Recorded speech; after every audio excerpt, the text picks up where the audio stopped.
எல்லாரும் சொல்றாங்க இந்த விஜய்க்கு ஒண்ணும் தெரியலன்ட்டு. அமைதியா இருக்கிறதால ஒண்ணும் தெரியலன்னு அர்த்தம் கிடையாது. இந்த டேமோட தன்மை எந்த அளவுக்கு இருக்குங்கிறத இந்த ஆர்ஓவி மூலமா கடலுக்குள்ள தண்ணிக்குள்ள போய் பாக்குற அளவுக்கு எனக்கு வந்து சக்தி இருக்கு. ஆர்ஓவி ரிமோட்லி ஆபரேட்டட் வெஹிக்கிள், அதை வச்சு தண்ணிக்குள்ளேயே போய் அணைகளோட உறுதித்தன்மையை ஆராய்ச்சி பார்க்கிற வரைக்கும் நான் எல்லாம் தெரிஞ்சுதான் வச்சிருக்கிறேன். ஒருத்தன் சைலண்டா இருக்கான், அமைதியா இருக்கான்னா உடனே அவனுக்கு எதுவுமே தெரியாதுன்னு நினைச்சிடாதீங்க.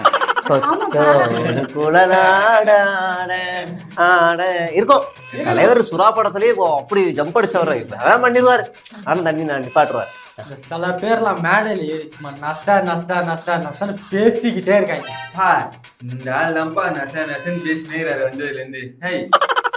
ஒரு விஷயம் மட்டும் சொல்லிக்கிறேன், இந்த கடல் விவசாயிகளான மீனவர்கள். கடல் விவசாயிகளா?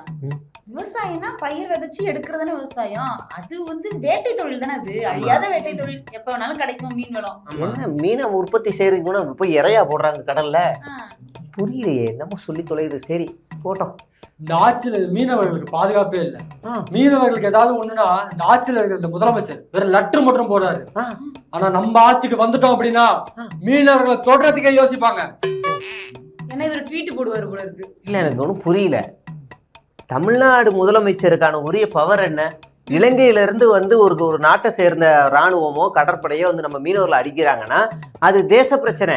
இங்க இருக்க முதலமைச்சர் போய் ஃபோர்ஸ் அனுப்பி அவங்கள போய் அடிக்க முடியுமா? அது 2 நாட்டுக்கான பிரச்சனையா மாறிடும். அப்புறம் இந்தியா இலங்கைக்கு பதில் சொல்லணும், ஐநா சபைக்கு இந்தியா பதில் சொல்லணும். இதெல்லாம் தெரியுமா தெரியாதான்னு தெரியலையே. முதலமைச்சருக்கு என்ன அதிகாரம் இருக்குன்னு கூட தெரியாத தற்கொலையா இருக்கு. மத்திய அரசாங்கத்துக்கு ஒரு கடிதம் தான் எழுத முடியும், அவ்வளவுதான். இதெல்லாம் தெரியாம இவர் வந்தா கடல்ல போய் இவர் ஒத்தைக்கு ஒத்த போய் நின்று சண்டை போடுவார் போல இலங்கை கடற்படையோட.